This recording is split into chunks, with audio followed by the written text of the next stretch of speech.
Soul TV kuli mnafe tukwaniriza na tere nkyalero lunaku lwa kusatu tubeera ne Harold KAIJA myuka Ssabawandiisi b'ekibiina kya Forum for Democratic Change FDC tubeera ne Honorable Godfrey Kiwanda Subi yamyuka ssentebe w'ekibiina ekya National Resistance Movement mu ggwanga Uganda ku lw'ekitundu ekya Buganda. Amanya gange nze principal twabuuzaako nti mwasse mutya basebo ne banyabo kubeera kubaganya birowoozo ku nsonga ezigenda maaso mu ggwanga Uganda era twatudde dda okulabika nga ensonga ezo tuzoogerako. Tusaasidde nnyo abafunye ebizibu abafunye ebirungi tubebalizako Mukama Katonda. Abazadde obuzibu bukyaliwo abakyalina obuzibu obuzaayo abaana ku masomero tubasabira nti mutwale abaana ku masomero mufune obusobozi obwo. Abazizaayo dda abaana ku masomero mwesuneko oba yembeera ekyali mu ggwanga Uganda era kwe kubaganya ebirowoozo okuliwo mu kiseera kino kyennyini nga ne mu Parliament ensonga eno yatuuse dda. Ministry ng'eragira amasomero nti tegongeza school fees mpoza ate ne bannannyini masomero bagamba nti embeera y'ebyenfuna eriwo mu kiseera kino kyennyini yandibanga tebasobozesa okutambuza amasomero ago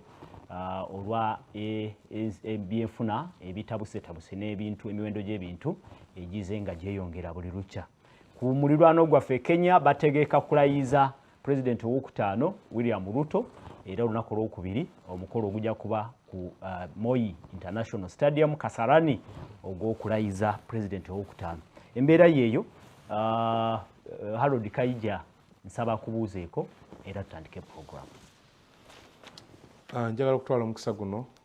okulamusa bannaffe bwe tuli mu buwambe mikwano gyange mwenna ababeera ku sheeno. Njagala okwebaza ababaka ba Paalamenti n'egyo mikwano gyange mwenna abanoonyerezaako akalulu ka East Africa bagenda kalonda ng'ennaku z'omwezi 29 guno omwezi so ennaku zisembedde. Basaba bategeeze nti balina okulonda abantu 9 naye mu 9 beetagamu omuntu alinga ggulu alinga sementi beetaaga okunyigamu awo anyweze ttiimu enkokoto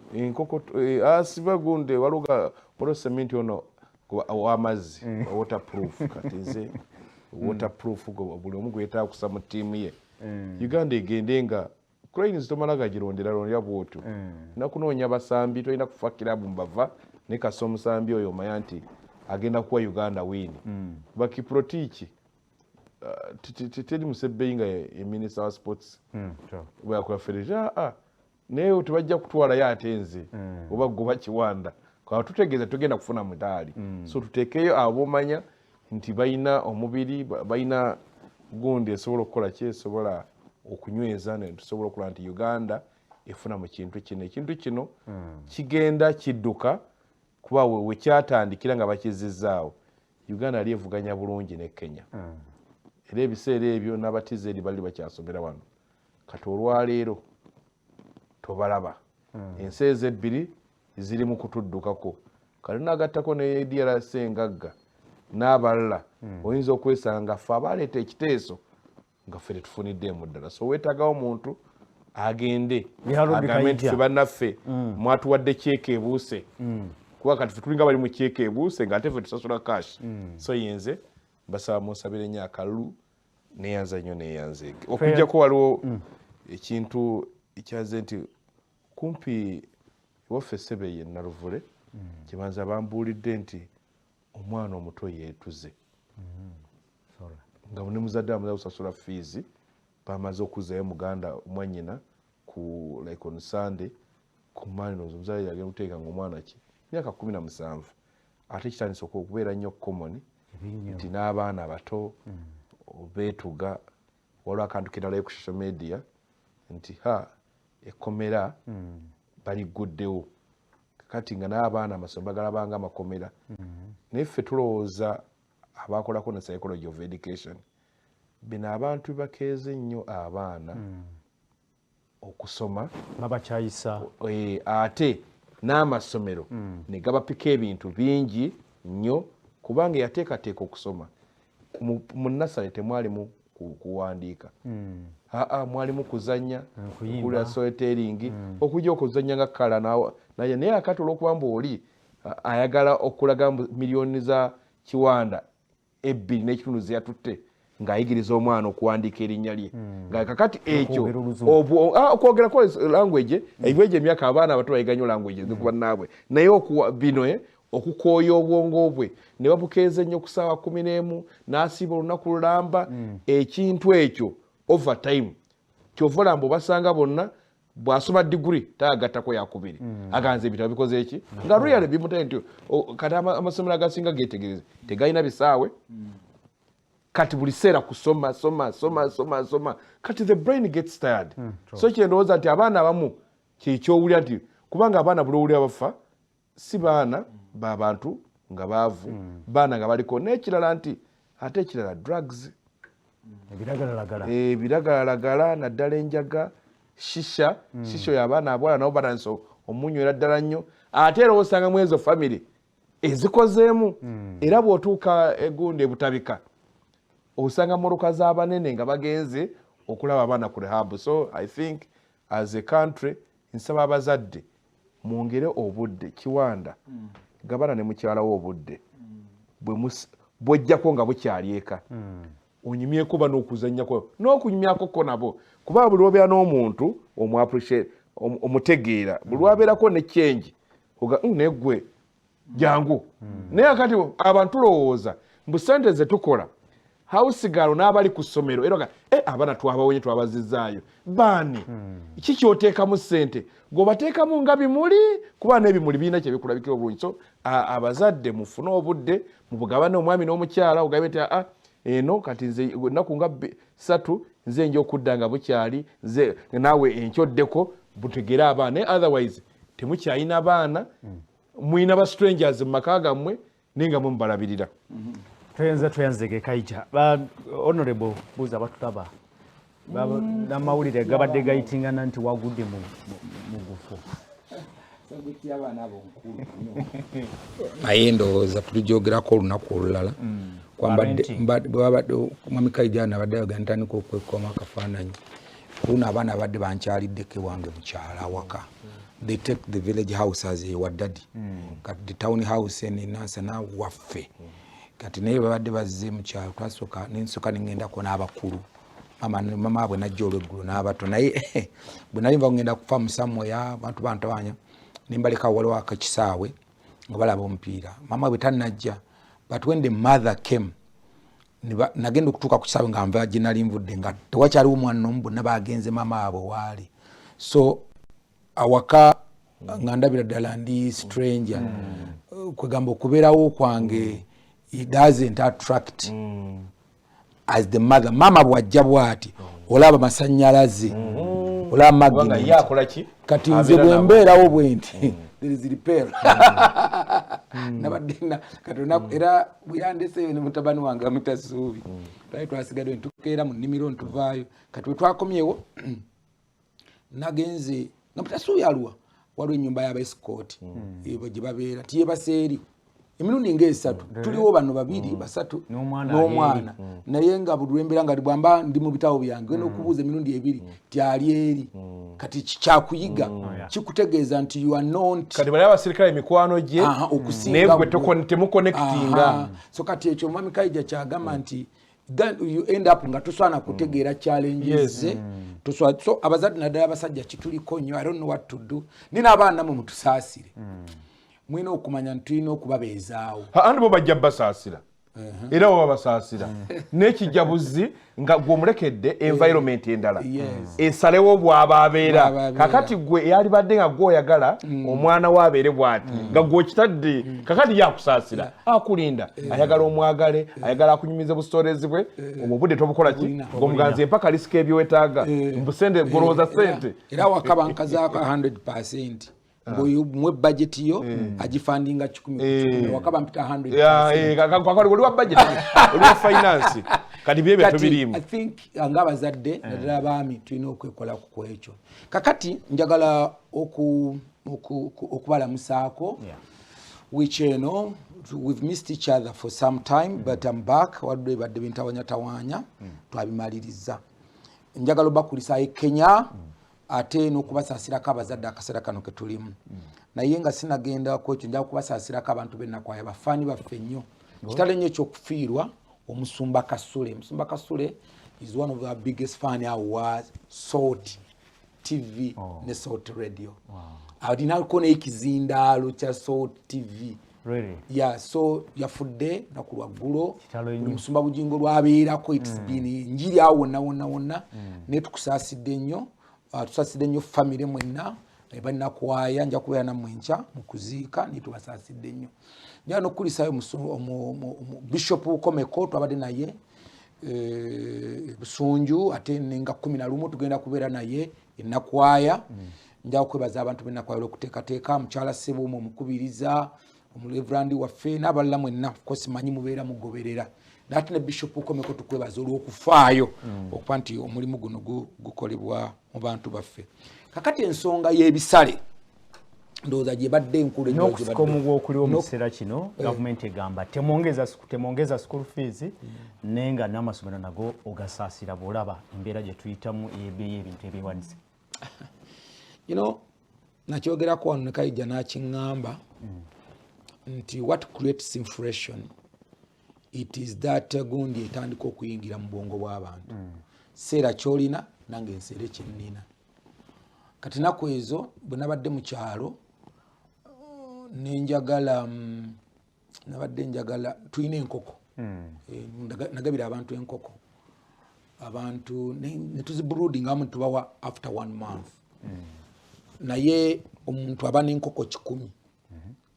ne zimweraliikiriza zigenda kulya kijjo. Nabadde nva waka mu kyalo nga wali enkoko 150 eziri awo. Mutabani wange nampa budget ne mugamba nange mbona lebo ompe 5,000 ngenda kugula emmere y'enkoko ya 2,200 naye gye ngula 2,200 ya lunaku lumu ate twetaaga n'ebijanjalo kuba abana bakola awaka ebijanjalo byaffe byaweddewo naye ku on top of that 5 tegimala kuba tetulina akawunga. Kati akawunga ke walinga obala akasawo kiro 10 akabanga wabanga 2,200 n'ekitundu ne baleetayo kiro 10.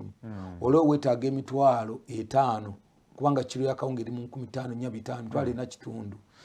Kakati kwakati obukawunga omusika gena kuba even more expensive than omuceere. Ekisooka abasomesa betusinga okulowoozaako be basomesa abasuza abaana because ebirala byonna biyinza okuba kale tebikuyingidde. Naye abasomesa abaana abasula ku masomero nti omusomesa alina omunannyini ssomero alina okuteekateeka emmere enva n'ebirala because oyinza okuba tokyusiza nnyo omusaala gw'abasomesa because much as they're in hardship abamu bakyusiza abalala tebakyusiza. Ntunuulira mwannyinaze nga mwannyinaze tulina Justin ye rector ow'amasomero gonna aga Central Lane Schools muwala wa mugenzi Mukiibi. Kati waliwo ennaku ezimu omusindikano nga big sister how are you moving because I just imagine tulina with about 8 campuses you must feed them.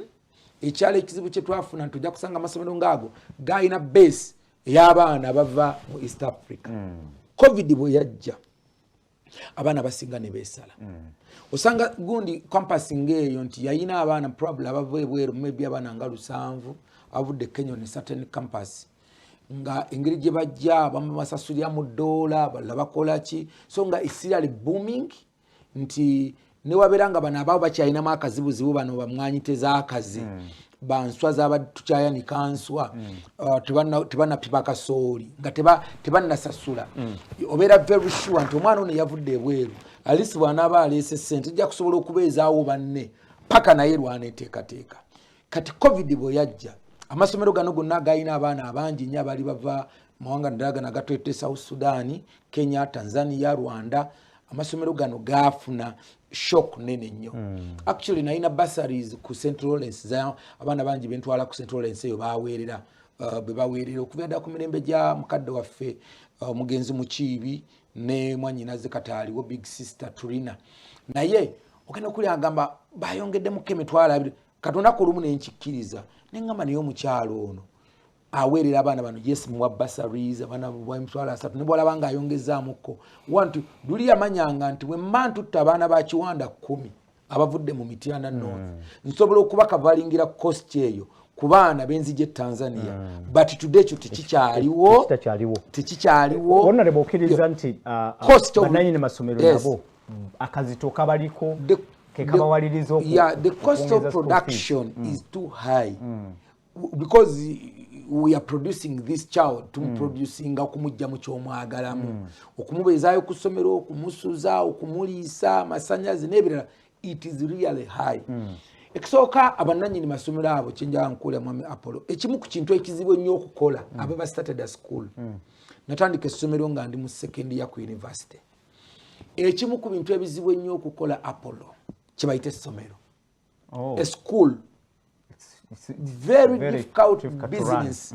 era abamu boolaba nga bamulindwa bamwami mulindwa abo ba Central Lawrence schools ezolaba this is batuma batesemo a lot of investment St Juliana bano bamami serunjoji linda kona bobo yogera ku not just the cost of buildings gamba cost of living nti erinnya n'omuzadde naye mu kuteeka obutereevu n'omuzadde naye onagenda gw'osuubira okusasula sente naye era anyigirizibwa butereevu but kituufu panaawo tulina common gundi etugatta ye mwana nze gwoyagala ndabiri okuliisa okumalako ttaamu era naawe at the same time bwabanga abadde wakaawo gw'omuzadde nayo kenyini katozoka ne weebuuza ti abaana bano babeeredde ettaamu awaka holiday eno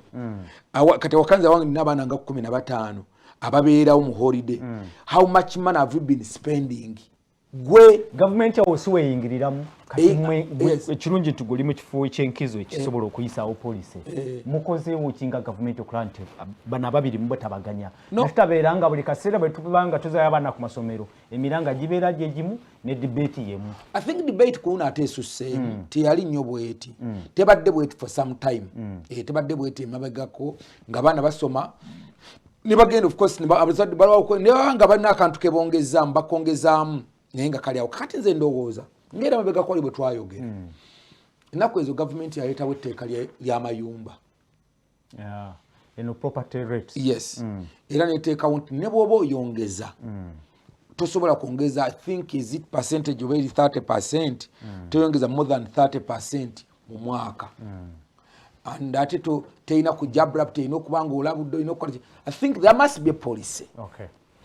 nga government regulating kubanga omuzadde nange nyina budget kati okunda banga wabulayo ennaku 3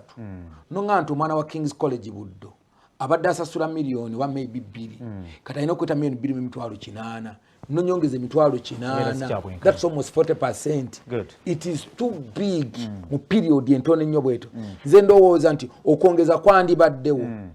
but wabeerewo policy egoberera owagira kya government okuvaayo regulation government nze kyendowooza nkiwagira kya regulation naye entero bagendo gitta siro bagiwe ebiwata katwalonga ekizimazo kigwa musiro gama temwongeza sente fenga government what has been our engagement ne private schools before bwe baba mu covid ne boogera naffe ne batugamba bannange tufa twateekawo kyenkana twaba lwaki mu kiseera kino ffe kye tulabanga kitunyigiriza tubagamba nti batuyambe because eno kati kyetugezaako gabane tuli government eringa apiringa nti bane mutuyambe tayapiringa ku bazadde wabula epiringa ku bannannyini masomero ne bannannyini masomero bano batunoonya after covid banna ekintu kitunyize loan zitumalawo gundi owekitiibwa Kasajja n'abagamba mutunda amasomero gammwe musasule loans olwalira bwawa statement eyo bw'oyagala okugamba nti musale ku school fees of course tubasaba abannannyini masomero temutunulya government mu kino mutunulya abaana be musomesa mwogere n'abazadde tulabe engeri gye tusobola okuva mu kino at the end of the day. Good. Harold Kaija tandikirawo buki kwenyini ku kyamasomero n'okusika omugwa okuliwo kati abadde agatandikira ku kalulu akolero sijja kwogerako agamba kayala akona kamaze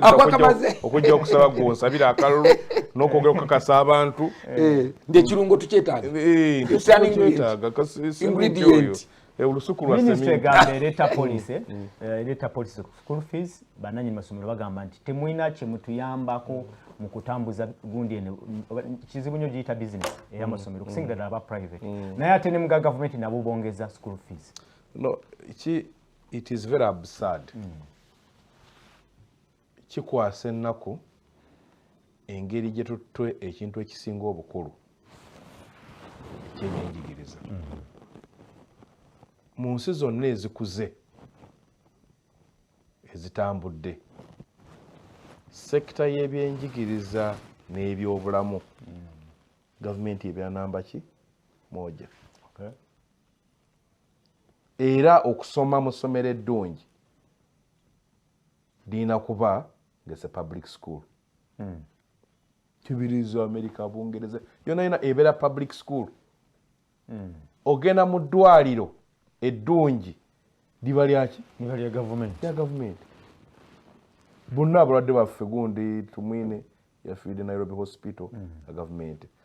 mugenzi Jacob Olanya eddwaliro lyalimu lyali lya gavumenti uli abapresidenti beeyo bonna bonna mubafiira izi Harvard, Cambridge, Oxford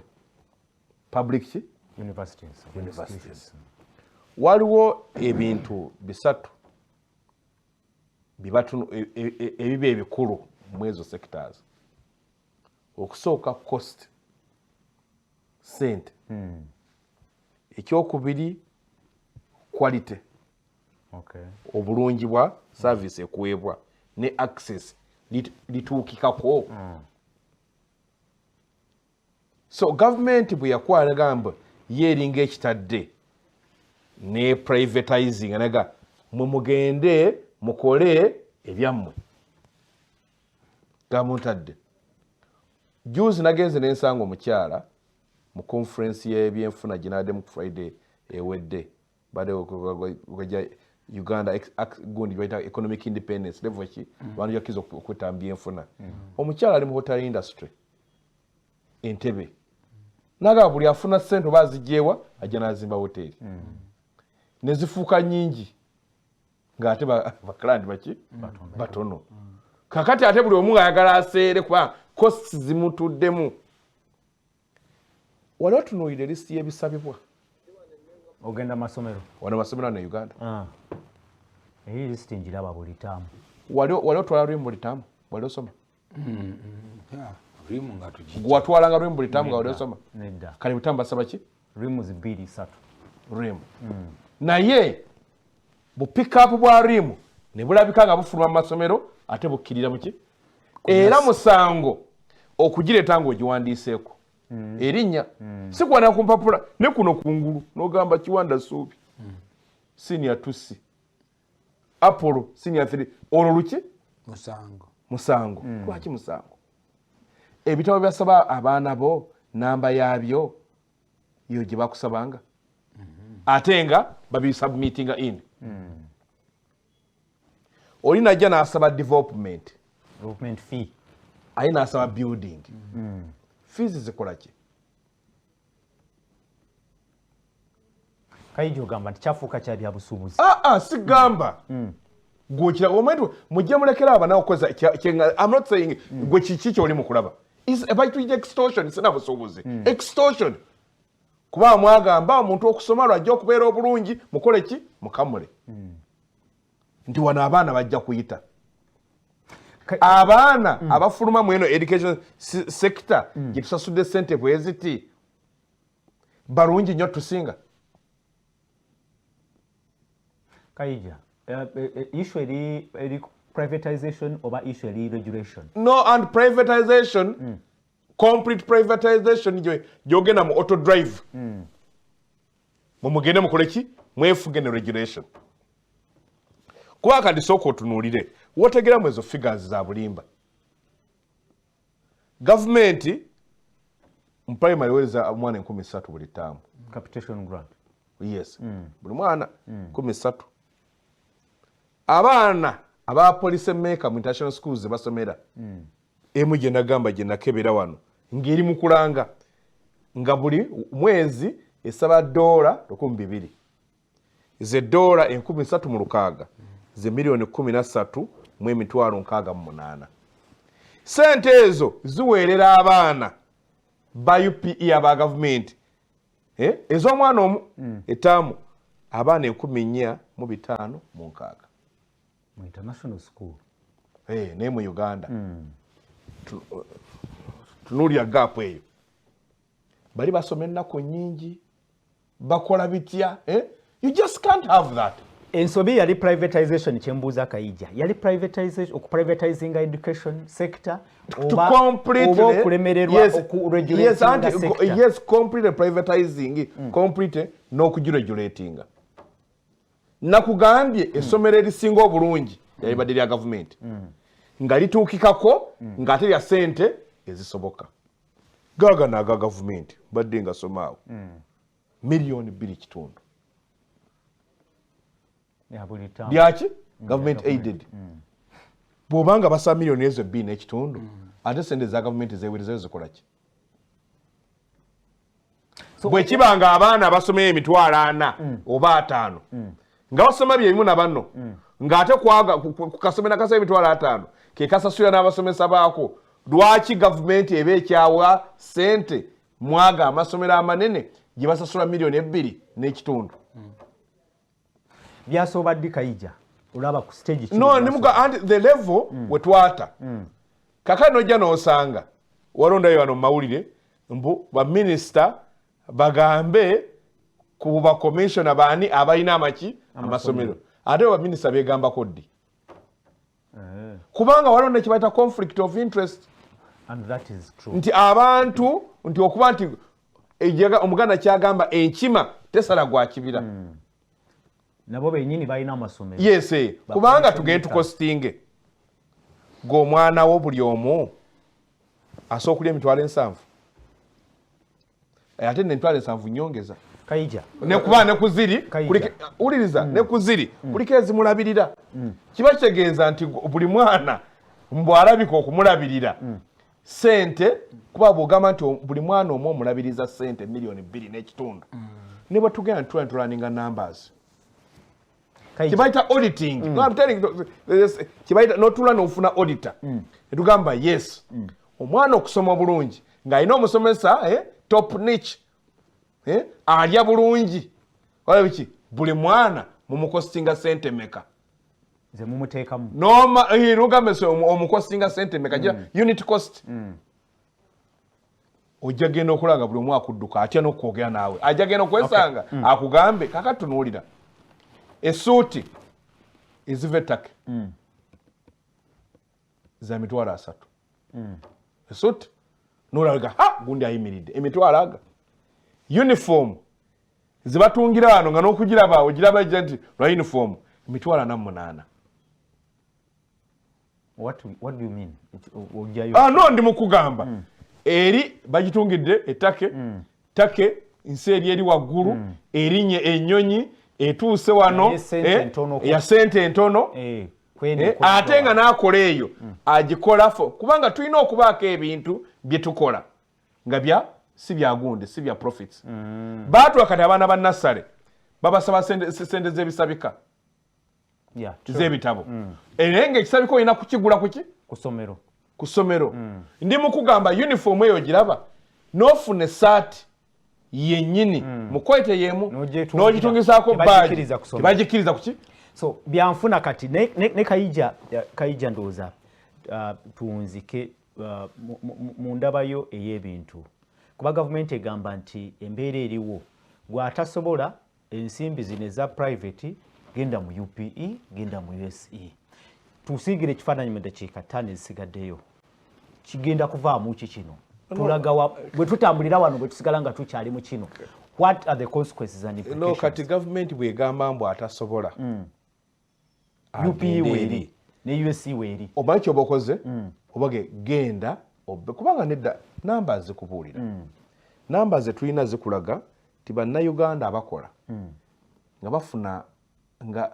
bafuna akakadde kamu n'okudda waggulu bali 1%. Kitundu kimu ku 10 omu bantu 10 yes yafuna akakadde bannayuganda ebitundu 4 ku buli 10 kubakola bibafuna emitwalo 15 n'okukaki n'okukka wansi. Kakati bannayuganda 59 ku buli 10 bali wansi wa miliyoni neki oyogera ku mbeera y'ebyenfuna. Yes kuba bye bina okulitamininga. Okay. Kakati abo ekyo kitegeeza nti ova olaba mbu olwaleero mbu okusasula fees buli asasula fees yeewola. Waliwo n'amalowooza agavudde ne gaga nti munoonye level yammwe bw'oba tosobola No, eby'emitwalo you can say that. kinaana Andi nkubulidde numbers kuba buli omu ayagala okukola ki okuweerera ate ayagala omwana we afune ebyenjigiriza ebisaanidde naye nti waliwo okwewanika bwe ziba nga zeezo numbers ez'enfuna kaakati otugambye olina n'abantu 40 ku buli 100 abatali mu cash economy naye omwana we alina okukola ki kati batugambye wano nti abazadde balina okusasulira ki amata kakati amata buli taamu yes say to pay gundi at school bana n'obuugi yes kati lita y'amata ya siringi 2,000 so ndi mu kugamba kati nti yes this implication we are collapsing even the economy. We are collapsing education system, education sector. But and what extortion kuba bazadde. No kola je bayita great divide. Okay. Nti education or ebyenjigiriza bifulenga biraga sente bugagga nduli asomera gundi mugagga. Duli omwana yagenda okusomera ebuddo. Nga asomero lwakuba ng'obwongo bwe makise mweziri. Nyina omuzadde w'abagundi muzadde w'aba ono gundi ono omugenzi nyombi yali attorney general nagenda mukuziika mukumuziika taata we Nakasongola yali headmaster wa primary school ake Nakasongola abaana be ne basomera Nakasongola bonna n'abatwala King's College Buddo nabuuza olwaleero akasomero komanyi aka primary school wamwe Emityana headmaster waako asobola okusomeseza abaana be n'afuna ssente n'abatwala Buddo okusooka maxi nziba okufuna bw'aba azifunye amuga mwana wange wadde maxi wazifunye n'ebino tunaabisobola KAIJA akadde katugwako mu ddakiika emu kiki ekiba kikoleddwa kati no seriously walina okugyawo regulation n'okwogera nti mbwe ebyenfuna ebyenjigiriza si byakulaga ssente mmeka oli zaalina era kyekyayitaga na uniform ekyambaza abantu uniform tuleme kulabawo wakati w'omugagga n'omwavu ne balagira n'engatto bagiyitanga prefect ebeere ng'engatto efaanagana ne balagira ne pocket money n'ebino ebyokulagira abantu omusomesa notisize n'azifuula akatabo ne mukaguza omwana buli omu ng'alina okukagula ali mu kiraasi lulimu ateekanga kopi 10 mu library buli omu n'agenda ati interview lwaki onkaka buli muzadde n'akagula miliyoni 5,000 naye ng'akosi kakalinga ku 15,000 kati nti tukutte tuli mu kwenyunyunta tuli mu kwetta eventually tujja kulapusinga lwaki abatize n'Abannakenya tebakyajja wano. Good. Ndowooza katufune endowooza ya Honorable Godfrey Kiwanda Suubi. Kino tukivaamu tutya kati kubanga nze kinuma kye kyokuba nti buli taamu lwe beetandika era discussion yemu yekomawo nekitambula bwe kityo omwaka guno ne guyita n'omwaka ogujja oba oliawo tujja kukomawo nga twogera ku kintu kyekimu owulidde KAIJA leero ayogedde alabika listi y'abaana ebintu bidde okusomera ebimu mu mmotoka nesiyeka naffe kenyini tetuli bulungi n'akamu engeri gyayogereddemu ayogeza bulumi listi yenjeyo bakusaba enjeyo mumekazo nkubule kati ennaku zino ogulira omwana ebintu ne balowooza mbu osuubula mbu osuubula ogendako ekaduuka oba omukazi ogenda mwanjula nga kubulako omwogezi naye nga bebakusabye gundi ate nga bifaanagana balina rapi babadde batikka ebintu mubatya ku mmotoka mmotoka nga ezibitibika kati nga alina ow'ebuddo gwentwala ayithinga n'ab'ekitende 2 kati mukyala nga tubagabana alina awala gy'alaga nange naye banajjamu iyo n'ebiri tategeeza baana ategeeza bintu kakati luvannyuma naye nange ejjudde nnyo kati omuwala wange Ttendo ngenza okulaba mu ddiru wakyajo nagamba dadi ebyange saasobodde biteeka kadde nge olwedde ejjudde naye tebanakola shopping banga nete tunakola shopping otwanguyeko nakuzina amasomo kigatu yambako gamanyi okuwa abana ennaku ezenjawulo. I think Buddo was yesterday but I wasn't around. Today's St. Mary's kitende bagenda abawa ennaku ezenjawulo. Oh my God. Tuvuddewo tutya wano honorable? Tetujja kuvaawo. Era omuntu yenna akugamba mbu tugenda kuvaawo enkya akulimba. Ekintu kye twetaaga okukola kintu kimu kyokka ffe ng'abazadde tulina kwesiba bbiri. Ekisooka naffe ffennyini tulina okumanya okwepimira kye tumalawo. Naddala abazadde abaami mumanyi okuzaala abaana ne mulekera abakyala kasaawo ennaku abakazi bali mu kubonaabona gwe wazaala buzaazi obalansinga Uganda. Egindi oyinayo kati n'osanga nga abantu abo bali mu kumenyeka. Bazadde abakazi ennaku zino bamenyeka nnyo okuba nti basobola okuyimirizaawo famire zino. Bataata in the chendo ekirala we must have a budget. Era kyekiri kye nagambye nti tube amasomero temumala gatuongeza ku lunaku luno bw'abaana bwe baba bawummula. But I think nekye bakola mundi zino zifuluma nga bawummula. Simanyi katuba lwaki government reactionary lwayo nga baddayo. Twaina gundi government ye reactinze kusawe semba. Yes. You don't need to react now. Tubadde ne mwezi mulambo gwa holiday nga bank slips twazifuna. Kiri special wali ogubazeeyo ne baga nti tukongeddamu mitwalo 9 nedda. Nze I've ever had a school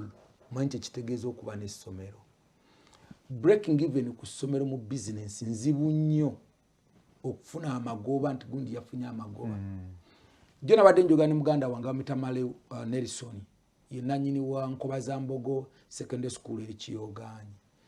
Ne mugamba house Kiyoga na mugamba is Kiyoganyi live and kicking ku WhatsApp nangamba oh my God tuli eno we are grappling with the economy. Kubanga olaba kiri wano kuba ffe twagendanga mu kyawo ne twegayirira mama gambye ujiro tuligumikirizaako tukyayani kanswa bwe zinaakala ne tutunda akatale k'ebusujju bekanatuuka maye akatale k'ebusujju kabeerangawo fortnight kabeerawo ku Monday ne kabuusaawo Monday ne kaddako endala kati ffe income yaffe yalinga y'akatale bw'otema amanda ogatema towards olinda akatale kagenda okujjobeko ne kyogulayo. So it was like kabaawo ku Monday. So nze kyendowooza bazadde baffe mwabali eyo one tetujja kwongera kubagumya. Ekisooka tulina okumanya mu bye tukola nze ntera nnyo okubagamba one okuconcentratinga ku pa ezo 3 production, productivity ne price. Fenaffe productivity yaffe ku bye tukola Apollo ni makasooli.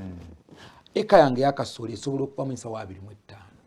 My neighbor ali makasooli eka yakasooli evamu ensawo 5.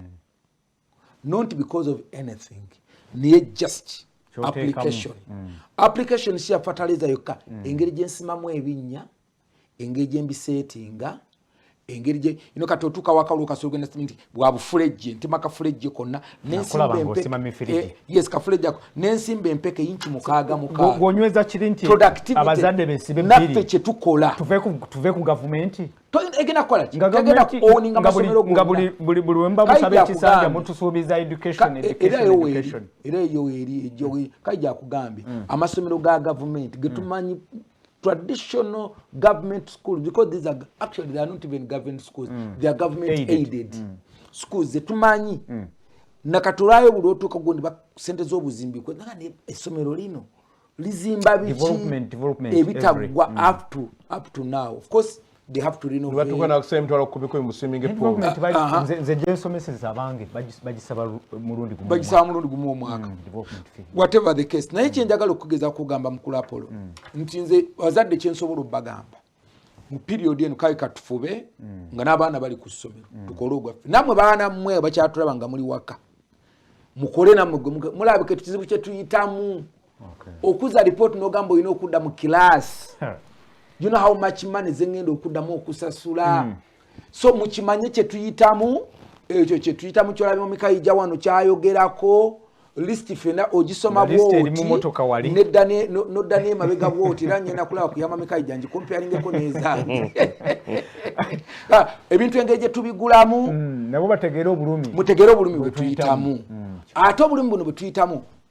bukozese vaamu kola kyokoze tugenda kufungiza kubanga kati tuna kyakuwa siga nti buli muntu agenda kutandika ssomero ani wa KAIJA wanachayogera naye senga KAIJA afuna eriye naye n'alitandika n'agamba nateese ssomero KAIJA tajja kubira ku mitwalo 12 era KAIJA naye ajja kubira ng'alaba cost of living efaanana etya abasomesa olwali omusomesa wa nursery gwe wanga mitwalo 10 olwo omusomesa ategereka mitwalo 8 and above nalaba omukyala mukwano gwe nemugamba anagamba ona bonza ntampa 8 siri nnyayo ngo yagenda kusomesa ali mu bebyawo buli bwa mirundi ebiri nebino nabo bakaba betaaga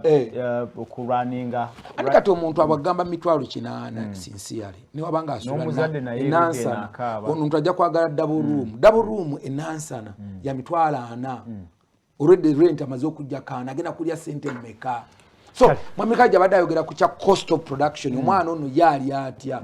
okulya kwa omwana bw'omutunuulira kubanga abaana minimum basoma wakati w'ennaku 7 n'ennaku 8 that is 2 months 10 days bw'obanga abadde asobola bunaku alina okulya bw'obala ssente asobola kulya ssente mmeka niwabanga abadde alya singi omutwalo gumu kya misana kya ggulo breakfast ebena oyinza okubanga okibala ennyanza oyinza obutamumalako n'omutwalo mini wala ayinza okumala kumpi omutwalo ebyo omutwalo gumu n'ekitundu that's already 1.4 million shillings tegeeza bannayimulasibe nabo tubanenye nga twekamu ebijanjalo byagula ng'olwaleero yekiro yakasoli kubanga lutwalinga tugamba akasoli abantu ne kasoli muvemu kati kasoli ali kusinjira 15 1,500 kwatugala tugula kasoli omwe kubisi so true the cost of living is high message yo ekigambo ekisembayo kuba tuyine dakika 2 zokka KAIJA nanti yabututta obudde ngona wacha dakika 8 tuyine ebirango gira ona lebogira KAIJA agala kubira direct omba message kakati nze kyensobola okubagamba mikwano gyange mwenna fina kino tukirimu bagume yes kino tukirimu tetuguma bugumi tuzinga mikono tuzitugumye ekintu kyokka kye tusobola okukola abamwe benyini government yekyo nakyogedde have a policy eyokwongeza omuzadde amanye nti maybe n'omuntu amanye nti nno bw'obanga wakwongeza bisale don't go beyond 10% oba 15% in one academic year nga wekiri omayize ekisesa njagala kubuuza nga mwakola ku rent njagala kubuuza akawunga bukanaddayo ku lusanvu panatusalyako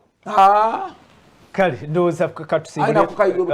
KAIJA no kaso wana Uganda abana kandi abantu abasomba abana bamanyi Apollo obunsomeza ono tuzitako oziraba zikuitakawo ejindi na luvule omwasajja yatekanga mu lita amafuta ya sinyise 12,513 dira amafuta gali kwa kakaga 5 ata ino kunono omwana wo era automatically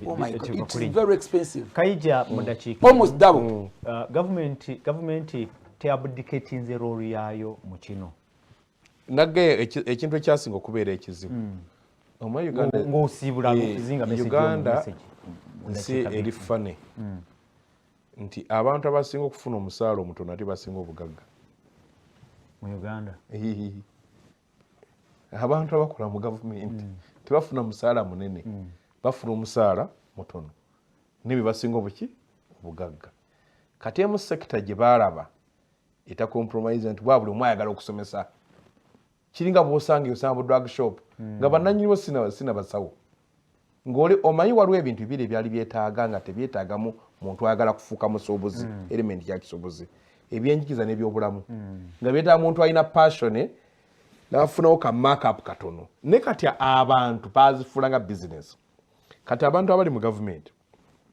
balina amasomero era twogedde ku bintu yalisesabwa ozogera nga baswadde nga bazogerako bwoge bakola statement nengeri wasaka kasa tukoze statement ngeno wansi kigenda maaso kuba abantu abasinga balina amasomero nenda abantu abasinga abantu 10 balina business za amasomero kakati bubabera bakola amateeka nga tegagenda kuba kalubiriza kufuna sente kaya problem ino n'okutuka nga tufunye abantu abalina emitima ne bamayambo ekintu kye tuli mu kukola at the tail end fenna tujja kulapusinga abantu waki mu Uganda buli myaka 10 babera abagagga abapya Honorable Kiwanda kyayogedde ekyokwesiba ebbiri nti abazadde twesiba ebbiri yes uzo okwesiba ebbiri ekyo kye kiba fenna andi nimugwa fenna tugenda kulapusinga ate bwe tuba tukola losses ate gwe oli akola losi nene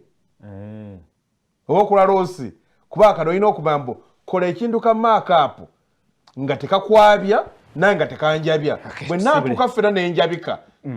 nsaba KAIJA osibule olwakati so njagala okusibula mikwano gyaffe tujja kudda wano ku Lwokusatu tumanyi Katonda ajja kukkiriza kangendeko nange mu constituency parliament nsabe akalulu nga nammwe tomunsabira akalulu ababaka be mumanyi